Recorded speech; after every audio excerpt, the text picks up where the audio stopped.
What do funerals, chalices, bird calls, and below deck have in common? Naturally, another episode of the Traitors.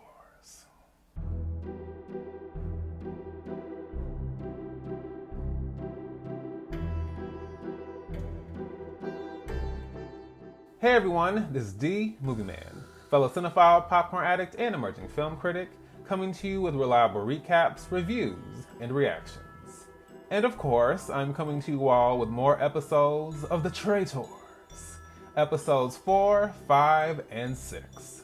So we are officially kicking things off with episode 4, The Funeral, and we open up the episode seeing Parvati making her way towards her victim with the dreaded chalice of doom. And it turns out that Ekin-Su is her intended target. Parvati is able to hand off the chalice to her. Ekin-Su makes this motion like she's about to choke, but she knows that Parvati is not a traitor. And I'm like, more power to you, I suppose. Like, I guess. Parvati does not feel good about murdering Ekin-Su in this way, especially because that's a good friend of hers. But she is a traitor. And as a traitor, she has no other choice. Dan, of course, is in the clouds, and he doesn't even realize what's just taken place. But he is hoping that the intended target is someone like Larsa or MJ, as they've been gunning for him since the previous episode. And of course, I am hoping the exact opposite. We find out that after the events of the day's game, Deontay has unceremoniously left the game. I'm kind of not surprised because he didn't seem to be that emotionally stable. I understand feeling, actual feelings. And you do get a deeper investment into the game because you make friends, you start to kind of forge these bonds between people, and then you start to kind of feel bad about what it might say about your character. But it is a game. And I promise, I am extremely sympathetic and empathetic towards mental health, but this was kind of annoying to me because it's like the game is the Traitors. It's about lying, it's about backstabbing, it's about going for the gusto so you can win on both sides of the equation. You know what I'm saying? More so for the traitors, but still the faithful have to be mindful of what they're saying and not saying, and it's all strategy. So for me, it was just kind of I don't know what you thought you were getting into, but yeah. And then it's also annoying because I'm just that's an additional episode we don't get. I know that's petty, but still it's yeah. So I'm sorry, but with all due respect, that was so whack to me. Phaedra and Dan are the first to make it down to the breakfast room, but they don't have to wait long to figure out who Parvati has murdered because Parvati is the third one to make it into the breakfast room. They are intrigued to hear that Ekin-Su is the target, although they're a little confused why. Phaedra specifically is somewhat worried as she was one of the last to vote for Ekin-Su, and she doesn't want that to backfire on her. Then, as we see everyone making their way into their room and celebrating the fact that they have not been murdered, we see that there's a little bit of a twist going on. We discover that Ekin-Su has not been murdered when she makes her way into the breakfast room, despite having drank out of the chalice. And I will say that I wasn't really surprised because Alan did say, or kind of allude to the fact that the poison would eventually do its work. So I kind of got that it wasn't going to be immediate, but there's still obviously going to be another layer, another piece to the whole poison situation. So yeah, I was kind of intrigued to see how that then was going to play out. And of course, once the whole poison piece of the game is revealed, everyone's now wondering okay, what was I drinking? Who was I around? What was actually going on that I might have forgotten about? And Kevin especially is wondering if someone has gotten him because he demolished all the food on the table. So the likelihood of him having been poisoned is pretty high. Let me also say this really quickly, but Dan, I am so sorry, but Dan is lame. I'm sorry. He is so obnoxious. It's only been a few episodes, but I totally get what my mother was talking about. It's a no for me. His strategy is whack, his gameplay is whack, his voice is whack, he's whack, and then his whole collaboration and plot to take down Phaedra with Parvati is extra whack. He says he's doing this because he knows no one will suspect her otherwise. So in other words, my game sucks, and since hers doesn't, let me go ahead and take her down with me. No. Whack. We then fast forward to the challenge where we see a very elaborate funeral march. En route to the final burial plot, there will be a series of questions who will help everyone root out who is the actual victim of the poison. The more correct answers that are given, the more people that can ride along on the carriage, and that will hopefully leave a smaller list of suspects. But at the end, they have to confirm who the victim of the poison actually is, and if they do that, they will win $20,000 for the pot. Naturally, Phaedra feels right at home here, and she loves a good funeral, which makes sense considering her expertise and involvement in the mortuary field. For the first question, the players who are safe are the players who have been born in the same year. They quickly figure out that Sandra and Larsa, and then Kevin and Dan, were all born in the same year. 1974 for Sandra and Larsa, and then 1984 for Dan and Kevin. Sandra is very confused as she assumed that Larsa was 10 to 12 years older than her. Damn!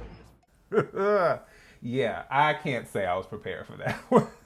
For the second question, we need to know who Johnny Bananas trusted the most. Easy, it's Trishelle and CT.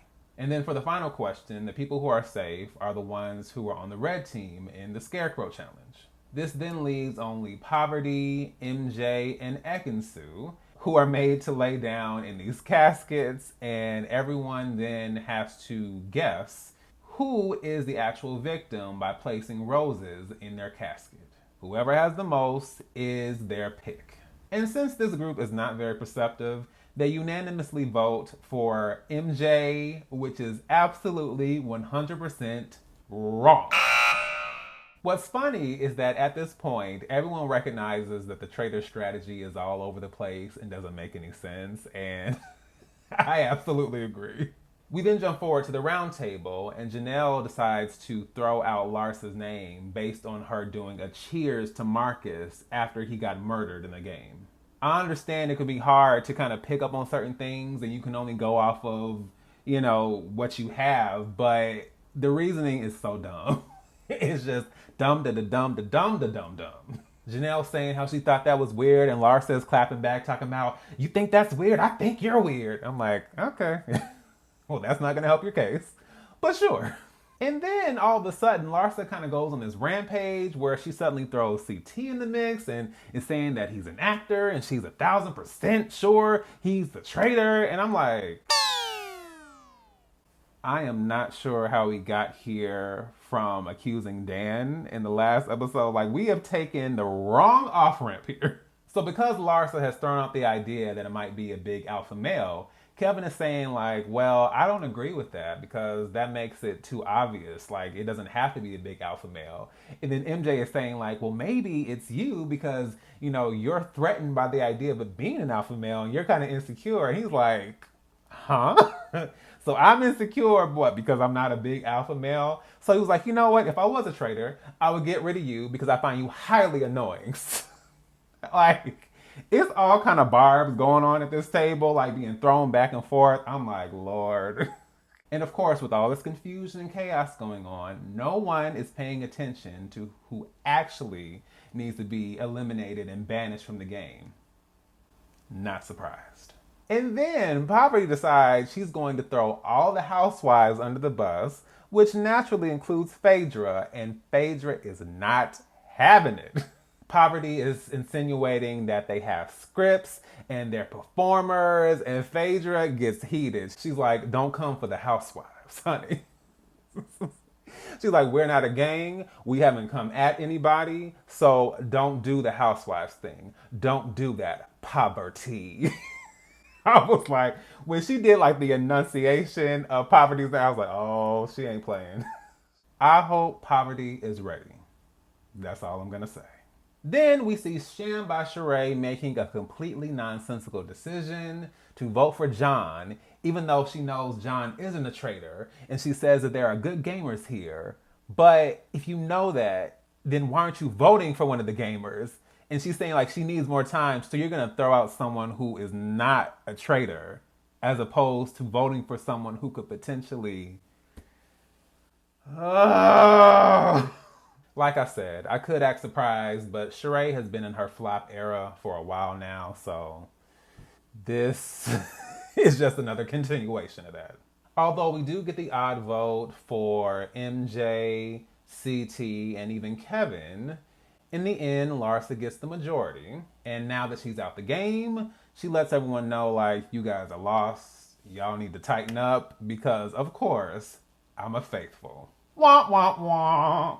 And of course, everyone's like, oh, no, gosh. Ooh.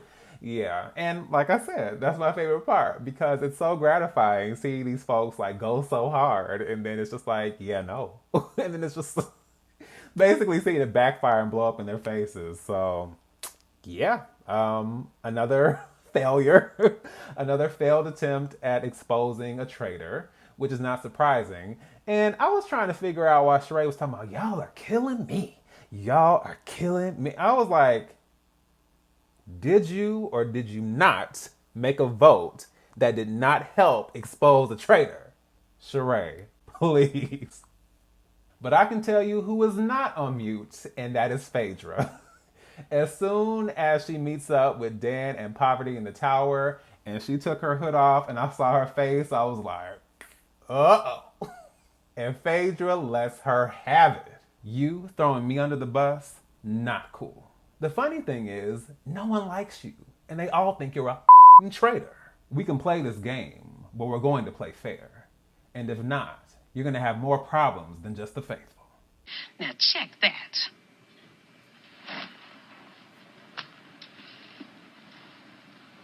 I said. And Dan is sitting there like, oh, what's going on? We then move over to episode 5, a killer move. And of course, Parvati is trying to backpedal and backtrack now that Phaedra has given her the business. I was like, yes, backpedal for your life.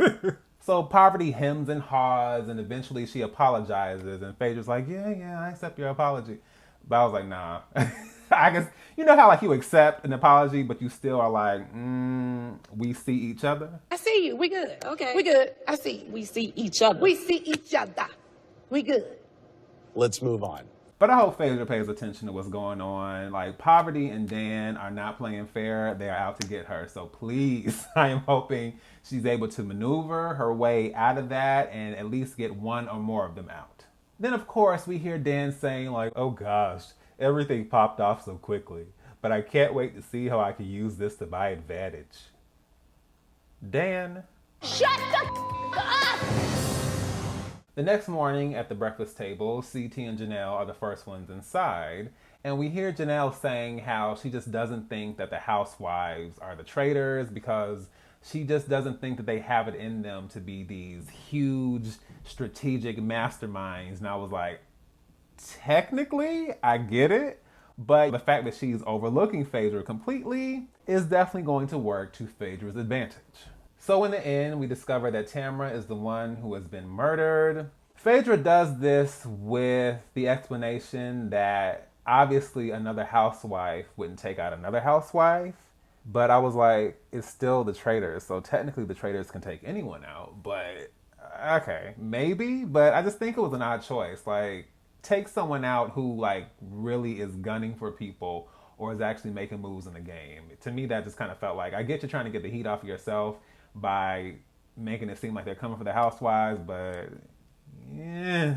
And I'm not gonna lie, when they showed Tamra getting her murder letter and reading it and then saying like, well, it's okay, you know, I got to have this amazing experience and I got to see a little bit of Scotland, I was just like, I'm very confused. This is the same woman who has terrorized all kinds of people on Real Housewives of Orange County. So whenever I see her like getting all emotional, it's just like, you about to be on this same show terrorizing folks and going in like, oh my gosh, Tamra is not up there as a favorite housewife for me. She's actually at the bottom. I said, I don't think that he's good for you. How do you know what's good for me? That's my opinion! So although it may not have been the best choice, was I sad to see her go? Absolutely not. But Tamara also says that she hopes it wasn't another housewife that took her out. So let me say that I feel like every episode, for the most part, everyone has had an MVP moment. And I don't know much about Peter because I haven't watched The Bachelorette, but Peter, not the pumpkin eater.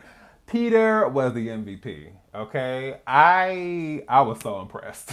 I was like, wait a minute. Peter just came out of nowhere and let's just get into it. Peter has CT and Parvati on his radar, but Dan is his number one because he feels the way that Dan is moving through this game is the same way he would move through the game if he was a traitor. He's laying low, he's purposely not giving any answers, and that is confirmed when CT asked him, who he's suspecting and who he's thinking of, and Dan is like, well, I don't want to throw out a name just yet, you know what I'm saying? I don't, it's too soon, I don't want to suspect anybody. And I was like, yes, go right ahead. What a wonderful strategy. So we jump forward to the challenge, and we have everyone playing in two groups. We have a group who will be making their way outside in the castle grounds, and a group that will be making their way inside the castle. However, only the players that are playing outside can win a shield. The two groups will be working simultaneously and in pairs, identifying bird calls from outside, and then matching them with the calls coming from the bird replicas scattered around the castle. They only get one chance per bird call, and they have to bring the right bird to Alan. Additionally, if anyone makes it to the location of the rare shield bird and correctly identifies said bird, they will win 2 shields to protect the pair of them from murder. We then see Kevin and Sheree attempting to find the shields. The only problem is they don't know how to read the map, which means they can't find the shields. And I was just thinking, like, of all the 2 people to put together, you put together the 2 contestants who only have but a handful of brain cells between them. Bad move. And so we see the pairs using the bird whistle and then hearing what the bird call is and then having to transmit that into the walkie-talkie, and then the group is running into the castle making the bird calls and bird sounds, and Alan is just kind of looking like, okay. I have to say, it was quite hilarious. In the end, the 2 contestants with actual sense and actual navigation skills end up locating and securing the 2 shields.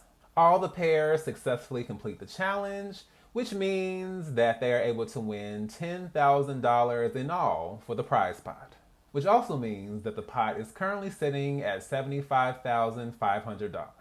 As for Peter, the MVP, as I said before, we learn that he has a plan in place to protect the faithful from the traitors. This begins with a collaboration between himself, Janelle, Trishelle, and Bergie to not reveal who has actually won the shields. Then Janelle reveals that to the group, and Dan the dunce, of course, is not happy, and he's saying how Janelle's just selfish. And I'm like, selfish by not revealing information that can help the traitors kill them off.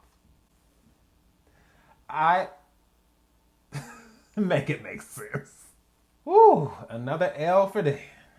But I can tell you who is not taking any L's in this episode. That is none other than Peter, who is purposely dropping a dime by saying that he and Janelle have the shield. But he is also dropping that information to a select group of people. This group includes Dan, Parvati, and CT.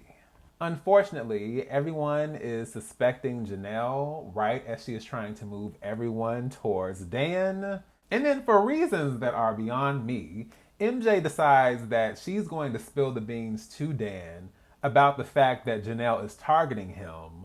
Like, she wasn't the one who was just gunning for him just a couple episodes ago. I'm like, MJ, what's going on? What's not clicking? What's not clicking? Like I said, no strategy, no thought process, no intelligence. Like, I'm so over it. We then jump forward to the round table where we discover that we have a new house guest. And by extension, new player in the game. That turns out to be none other than Kate from the Below Deck franchise on Bravo, and of course, a contestant from season 1 of The Traitors. She decided to make her way back, and she is here to help the traitors, or the faithful. No, she's actually here to help the faithful. She's actually disappointed because she was hoping she could possibly be a traitor, which would be interesting to see. But anyway, Kate is back and she's a faithful. And now she has the opportunity to help vote someone out in this roundtable. Kevin throws out Janelle's name. Janelle then proceeds to throw out Dan's name, but then she makes the unfortunate mistake of also throwing out CT and Sandra's name. And I'm just like, focus. Like, if Dan is the target, why are you then roping other people into that? And obviously they're not going to respond to that well. So Janelle ends up kind of blowing her spot up. Dan says he's just playing the game the same way he plays Big Brother. And Janelle says, which you won?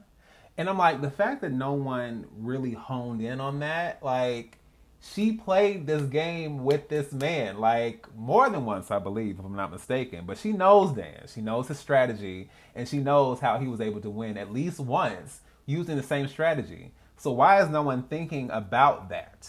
You don't think she knows this man very, very well? I get that things are up in the air, but again, critical thinking, where is it? So when it comes down to the actual vote, we have 5 votes for Dan, which is close, but no cigar.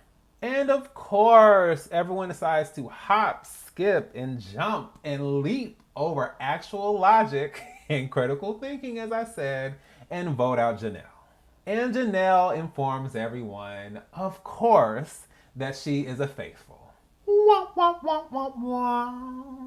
We then hear Dan tell everyone that if he survives the night, he will let everyone know who his number 1 suspect is. And to me, it's very apparent who his number 1 suspect is going to be, but I don't have any more to say about Dan. I just can't. And in keeping with that, we see Parvati and Phaedra taking Dan to task for being a whack player, which was long overdue. We also find out that Dan is ready to take out Berkey, who he assumes does not have a shield. Parvati and Phaedra are unsure about this, but they decide to follow his lead, which means that Peter's game is about to kick into high gear.